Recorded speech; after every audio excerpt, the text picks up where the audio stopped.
வாங்கம்மா உட்காருங்க. உட்காருங்கம்மா. சொல்லுங்கம்மா என்ன பண்ணுது?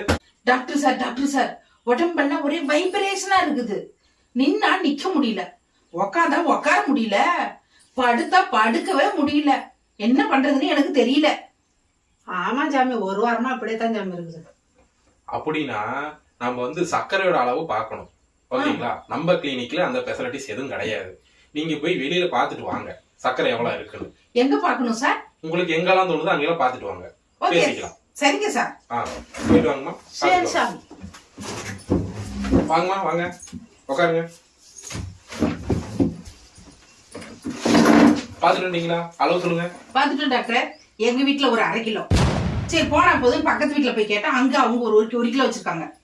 சரி வேண்டாம் எது வீட்டுல கேட்கலான்னு அங்க கேட்டா அவங்களும் 1/2 கிலோ வச்சிருக்காங்க. அவ்வளவுதான் டாக்டர். ஏமா நான் இந்த அளவு கேட்கலாமா? அடி யாரிவ டாக்டர் அதை கேட்கல. நீங்க சொல்லுங்கம்மா, நீங்க கரெக்டா சொல்லுங்க. என் வீட்டு ரேஷன் கார்டுக்கு 1.5 கிலோ சக்கரை வருதுங்க. என் தங்கச்சி வீட்டு ரேஷன் கார்டுக்கு 1.5 கிலோ வருதுங்க. என் பிள்ளை ரேஷன் கார்டுக்கு 1 கிலோ வருதுங்க.